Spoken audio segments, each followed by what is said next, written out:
to run around the van real quick. I just want to show the change I promised on my, I think it's my last video. I've also may have released my last van video. Let's see, I've also released a few knife, probably equipment videos in the middle, trying to get those cleaned out of my other channel so I can have a lot of new ones to do, but I haven't done them yet. This is the new panel. If you see this old panel, which was the same as over here, it goes up to the top. Now the thing that came off was this. Because I have this opening door here, I was putting pressure on this one every time I turned. So what I did this time was I tried to put a couple of extra holes on here so I don't put pressure on this one. But the value of this one is it appears to be a much firmer connection, and I might even put some JB Weld around there if it began to get iffy. But so it's new, and it's sun power, and it better be better because it's a lot more expensive than this panel. This panel was about 88 bucks. This other panel is 135, which is not that far off a 100-watt panel. But I'm not going to put a 100-watt panel here. I'm just covering these windows. And I've got another one of these for the back at some point in case whenever I want to make this 1,000 watts, you know, just overall. But that's basically what I've got. Just want to give you a quick look at that.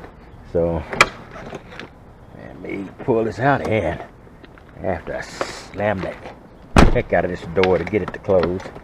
And see over here, there's no strain at all because of the way this is constructed. When I open it, it doesn't pull or push on this, so I don't have an issue. But just in case I do have another one of these panels, like I said. But you know, this is perfect, and I can drape this wiring loom, which I need to wrap back up into that canvas to make it a little bit less visible, but it's pretty neat that way. So let's see if I pop this off and leave that one there. I'm going to see if let's see if this, I'm doing a little experimentation here. Pop this off, grab this,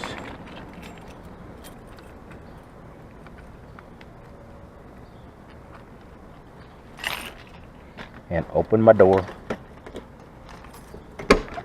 And let's see what happens if I leave it like that. See, it won't move because this magnet is too restrictive, so I'm going to have to get that off. I don't know why I put that on there to begin with. There we go. So let me pop that off.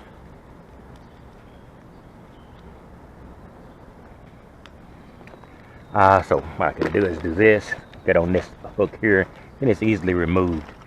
Basically, so now I can, that means that if I let this hang, I will not be putting any extra pressure on this, but you see these are pretty loose.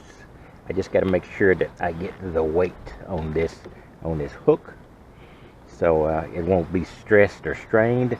But I don't think I'll have as much trouble with this. It's just a little bit better setup for what I need. So let me get out and close this. So, but it's that's a little even looks a little neater even without the canvas around the wire. So I'm relatively happy about that.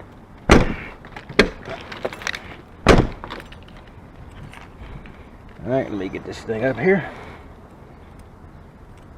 and lock this door. In any case, just want to give you a quick look at that. I think I've got a longer lasting setup where I can open these doors for more than a month or two, and this won't tear down. Like I said, this one does not have any strain on it. Got just a lucky geometry of that side, and I've been working on the geometry of this side. And somebody asked me why would I put these on the doors and not just randomly out there. Technically, it being on the door and where windows ought to be, it makes it less obvious by 0.05% than it would be if I just pasted them on the side. Of course, it could look like a conversion van, I suppose. But a conversion van is not stealth either. So, and I just need to, they say you can get rid of this with a heat gun. So I'll have to get a heat gun to get rid of this extra stuff from this Eternabond. The Eternabond tape is on quite a while and it will stay forever. And I just put this on in the parking lot where I work. So it was not any effort at all to get this on. I'll put another little strip of Eternabond down here tomorrow, and so you know it's a Beverly Hillbilly chic here. In any case, that's all I've got, and I just want to give you a quick look at it. I waited till it was almost dark, so I may have to doctor this video up a little bit. In the back here, everything looks reasonably well. I have this thing somewhat covered, but I can move these things around where I won't cover the panels with the lines, so I'll have to adjust that as well. But you know, I get plenty of solar off of this. In fact, I get so much that I probably need to add another, was it 100? Let's see, I got 310, 155, so I got 310 watts of AGM storage. I probably could use another 155 watts, which would be another battery like the one I've got. But I just got to figure out where to put it. Put it there where it won't be in the way in the body of the van. All right, I'll talk to you later, and we'll talk about this setup again as it either proves itself or fails. I do like this little flip down I've got here, though. Anyways, I'll talk to you later.